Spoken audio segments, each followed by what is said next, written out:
How's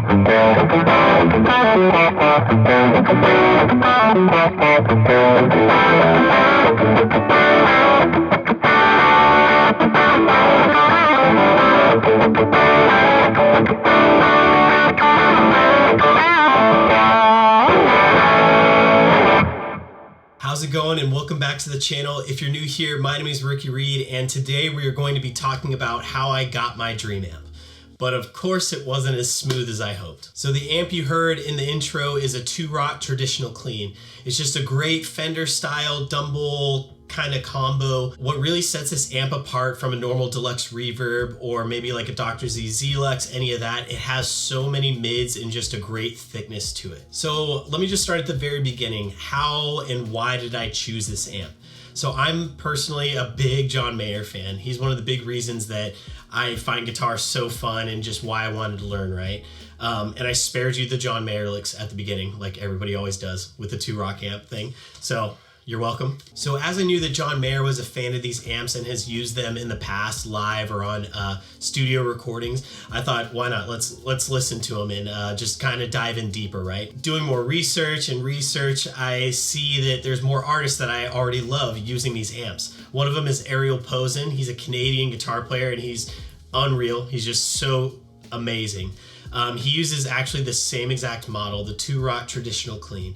And I kept listening to his music, and it's his go-to touring amp, all that kind of stuff.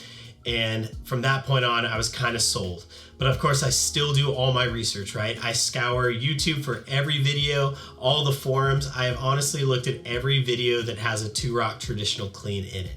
And each one just made it just more sure that that's what I want, or what I think I want. So the moment I set my sights on this amp, and I'm like, yes, I start looking for the stores that have them, right? And there's not too many 2-Rock dealers out there. There are a few, but not many with them in stock. So the first one I find, and that I've known of for a long time, is Humbucker Music. And they have just a bunch of boutique amps, great guitars, pedals, all that kind of stuff. Check out their website, it's great. So I go on there, I am looking at the price, right? And if you don't know anything about 2-Rocks, they are expensive. And this is maybe another topic for another video. Was it worth it? Absolutely. It's so fun. It sounds great, clean and distorted, everything. I absolutely love it, but it is expensive. So when I'm searching on their website, the biggest thing that catches my eye is that if you order from out of state, you don't have to pay sales tax. And I'm like, sick. So I go through, do the order, submit, and now it's the classic waiting game. Personally, I have such a bad track record with shipping stuff. So just everything always gets to me late, some things get to me broken, some get delivered to other addresses, all that kind of stuff. You name it, it's kind of happened to me. But you know, going into this, I was like, it'll be fine, it'll be fine, it'll be great. It's fine, it's fine. So I believe I ordered it on a Saturday. So of course, then I gotta wait Sunday. And then I'm like, okay, maybe it'll take 3 to 4 days to get to me, right? And so the estimated delivery day is Friday, right? So a week, almost a week, right? And I'm just so excited, of course. I refresh the shipping page and then it's scheduled for Thursday. And I'm like, oh baby, this is it, let's go. So that like never happens. It always comes later, right? Never earlier. So I'm home when it arrives. I pop open the box. I'm almost tears of joy, you know, just excitement. And I plug it in and it sounds great.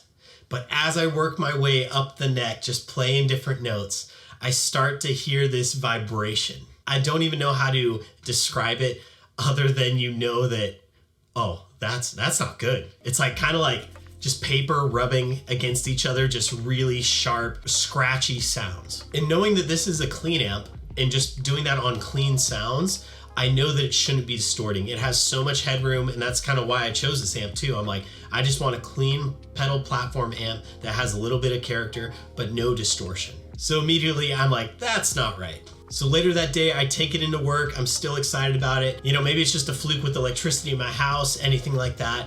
It does the same exact thing once I get to work. So from there, I'm like, let's figure out what it is, right? Like, what's the problem? So at my church, we have another Fender Deluxe over there that same ohms a speaker, all that kind of stuff. And I'm like, okay, let's just check out, see if it's the speaker first, right? So I plug it in, get it all turned up, all that kind of stuff. And then the problem's gone. Now, this is actually the first speaker issue that I've had, right? Like normally it's something in my mind a little worse. This problem to me is definitely what you want. There's nothing wrong with the tubes. There's nothing loose on the inside, anything like that. It was just the speaker. So it's a brand new amp, right? So I'm like, okay, I go directly to the manufacturer. So I give Turok a call, and there's a gentleman named Gil who answers the phone. He's super awesome. Honestly, some of the best customer service and care that I've had in such a long time. So I get him on the phone, I start explaining the issue, and he's like, oh, okay, I think I know exactly what that is. And I've heard that before. What it ends up being is that the glue on the dust cap, so there's two parts of the speaker, right? There's the cone, the outer part, then there's an inner, the dust cap. And what he was thinking was happening, the glue on the edge of the dust cap to connect it to the cone, maybe flaked off, dried, something like that, whatever it is, you know? He's like, we'll send you a speaker immediately. And I'm like, do you want serial number or anything like that? He's like, no, just send me your address, shoot me an email real quick, and we'll try to get it out to you tomorrow, right? But of course, it's gonna be sent on a Friday, and he's like, we may not be able to get it out that day. And so I'm like, oh no. So all weekend, you know, you just bought something super, super nice, super expensive, and you're like, I can't even really play it to its full extent, you know? It's just that antsy feeling. So it gets to me Tuesday. I go through, take the old speaker out, put the new one back in, send back the old one, fire it up, and it is perfect. And I love it, and it's just what I've wanted. If anybody's watching this and they're like, oh, they sent you an amp with a broken speaker, I mean, it's just a little bit of glue. Everything's in perfectly cosmetic order, no tubes broken, anything funky like that. It was just some glue on a speaker. So it's just one of those things, and I'm just thankful that they were ready and so eager to help me with this problem without giving me any headaches. So that's my shipping story. It never goes smooth for me when it involves the mail, which is really concerning, especially since I'm about to ship this amp over to Japan. So it's about, at the time of filming this, I leave in 9 days. So I'm gonna be shipping it all the way across overseas. We'll see if it makes it. But yeah, I'm just so thankful to have this amp. Hope you enjoyed the sounds. If you have any questions about the amp, let me know. I'll definitely do a more in-depth review about it sometime. Just kind of going through all the tones, all the controls, and just show you how great it is. I hope you enjoyed the small shipping nightmare story. But you know, as we go into this next week or so, I'm gonna start putting out more videos about how to pack, how to travel, what it's gonna look like taking my guitar, my pedal board, all that kind of stuff internationally. So stay tuned for that.